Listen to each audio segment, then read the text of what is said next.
வணக்கம். உங்கள் கண் ரவிவர்மன். இன்று நாம பார்க்க போகிறது தும்மல், அதாவது அடுக்கு தும்மல், தொடர்ந்து வரக்கூடிய தும்மல். அதனை கட்டுப்படுத்தும் 3 வர்ம பிராணயோகா. தினம் 3 நிமிடம் ஒதுக்குனா போதும். அந்த அடுக்கு தும்மல் நம்ம விட்டு ஓடிடும், நிரந்தரமாக போகும். பொதுவாகவே தும்மல் என்பது மூக்கு மற்றும் தொண்டை இல்லைங்களா, இதில் ஏதோ ஒரு எரிச்சல் இருக்கு. அந்த எரிச்சலை வெளியேற்றுவதற்கு இயற்கையான ஒரு தற்காப்பு செயல். நல்லா ஞாபகம் வச்சுக்கணும். ஒரு தற்காப்பு செயல் தான் தும்மல் வர்றது. ஏன்னா தூசி, தெரியாத தூசி வந்துடும், ஒவ்வாமல் இருக்கும். அப்புறம் அந்த சைனஸ் பிரச்சனை, ஜலதோஷம், இதுதான் ஒரு காரணம். இது 3 காரணம் தான் முக்கிய காரணம்.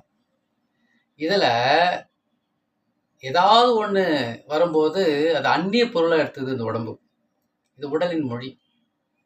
அவங்க என்ன பண்ணுறாங்க அப்படின்னா, இந்த காற்றை சுத்தப்படுத்தணும். சுத்தப்படுத்துவதற்கு அன்னிச்சையான செயல் அது, இயற்கை. இது உடலின் மொழி. அது தும்மல் என்ற பேரில் வெளியேற்றுவாங்க. இதை அடக்கவே கூடாது. தும்மல் வெளியே வந்துடணும். தும்மல் ஒருபோதும் அடக்கக்கூடாது. இது நம்ம ஞாபகம் வச்சுக்கணும். சரி, ஒரு சில நேரத்தில் தும்மல் இருக்கு இல்லைங்களா, நம்ம அனுமதிச்சு தான் ஆகணும்.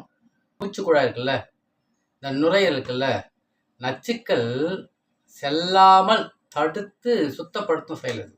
தும்மலை ஒருபோதும் அடக்கக்கூடாது. அப்படி அடக்கிட்டேன்னு வச்சுக்கலாம், தும்மலை காதில் பாதிப்பு ஏற்படும், நரம்பு பாதிப்பு வந்துடும். அதனால் தும்மல் அடக்கவே கூடாது. இதை முதல்ல தெரிஞ்சுக்கணும். ஆனால் தொடர்ச்சியான தும்மல் வருதுன்னு வச்சுங்களா, இப்போ அடுக்கு தும்மல் வருதுன்னு வச்சுங்களா, அதிகப்படியான தும்மல் வருதுன்னு வச்சுங்களா, 2 முக்கிய காரணம். ஒவ்வாமை. ஏதோ ஒரு பொருள் வருது, அந்த உடம்பு ஏற்றுக்க மாட்டேங்குது. அப்போ அந்த உடம்பு கெட்டு போயுதுன்னு அர்த்தம். அதான் முதல் பாயிண்ட். 2வது, அடிக்கடி ஜலதோஷம் பிடிக்கும், அந்த உடம்பு கெட்டு போயுதுன்னு அர்த்தம். ரத்த ஓட்டம், வெப்ப ஓட்டம், காற்று ஓட்டம், 3 ஓட்டங்கள் சீராக இருக்குது, அந்த இடத்த இல்லை. வாதம், பித்தம், சிலேத்தம்னு சொல்லுவாங்க. சிலேத்தம பகுதி, அந்த உடம்பு சிலேத்தம உடம்பு. அவங்களுக்கு அது ஏற்றுக்காத இருக்கக்கூடிய அந்த இடத்த சீர் பண்ணுற வேலை தான் அந்த வர்மப்புள்ளியை தூண்டுதல். சீர் பண்ணிட்டோம்னா இந்த தூசிகளை சாதாரணமாக 2 தும்மலில் வெளியேற்றும். தொடர் தும்மல் இருக்காது. இதுக்கு நான் 3 வர்ம பிராணயோகா தினமும் செஞ்சால் போதும். 3 நிமிஷம் தாங்க. இப்படி நான் செஞ்சோம்னா அந்த ஒவ்வாமை இருக்குல்ல, அந்த சைனஸ் இருக்குல்ல, நம்ம விட்டு நிரந்தரமாக போகும். தும்மல் உருவாகாது. அது 2 நிரந்தரமாக போயிடுச்சுன்னா தும்மல் வராது. அப்போ தொடர் தும்மல் இருக்காது. முதல் வர்ம தூண்டல் என்னன்னா, 1 நிமிடம் இப்போ திரும்பி உட்காரம் பாருங்க. தலைப்பகுதியில் மேலேருந்து மையத்தில் கூட போட்டு வந்தோம்னா ஒரு மேடான பகுதி வரும். அதாவது இங்கே ஒரு குழி இருக்கும், இதுக்கு மேலே கொஞ்சம் அப்படியே போனோம்னா இங்கே ஒரு மேடான பகுதி இருக்கும். இதாங்க, இது சீரும் கொல்லி வர்மம்னு பேருங்க. இந்த சீரும் கொல்லி வர்மத்தில் தலையில் மையத்தில் இருக்கும். மெதுவாக விட்டு விட்டு அழுத்தணும். 1 2 3 4 5 அப்படின்னு சொல்லிட்டு 1 நிமிடம் தொடர்ந்து விட்டு விட்டு அழுத்தணும். 1 நிமிஷம் தான்.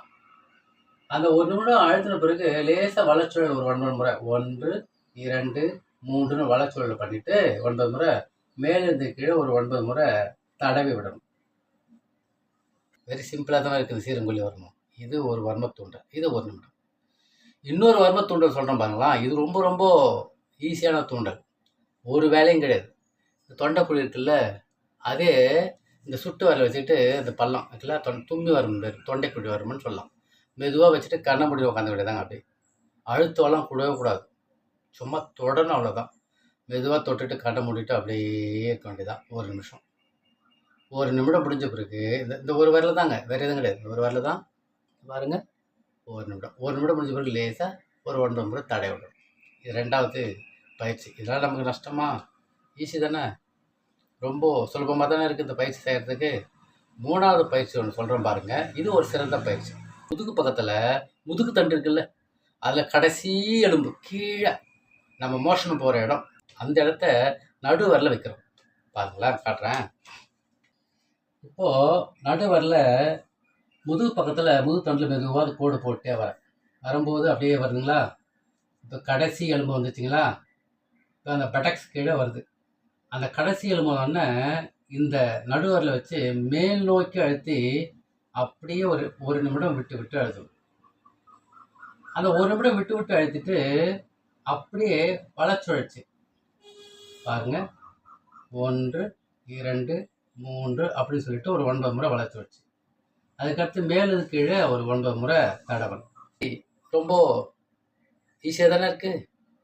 இதை நம்ம செஞ்சுட்டே வந்தோம்னா நம்ம உடலில் இருக்கக்கூடிய அந்த ஜலதோஷம், அந்த ஒவ்வாமை இரண்டுமே நம்ம விட்டு விலகும். ஏற்கனவே இந்த தொண்டை மற்றும் நாசி பகுதியில், இந்த லங்ஸ் பகுதியில் நமக்கு வீக்கங்கள் இருக்கும். அந்த வீக்கங்கள்லாம் குறைய ஆரம்பிச்சிடும். நமக்கு அந்த பிரச்சனையிலிருந்து மீண்டு வரலாம். இந்த 3 வர்ம புள்ளிகளை துவக்குவோம். முழுவதுமாக அந்த அடுக்கு தும்மல், தொடர் தும்மலிருந்து மீண்டு வருவோம். ஜலதோஷத்திலிருந்து மீண்டு வருவோம். ஒவ்வாமையிலிருந்து மீண்டு வருவோம். நம் நலம் நம் கையில். அன்புடன் உங்கள் கண் ரவிவர்மன்.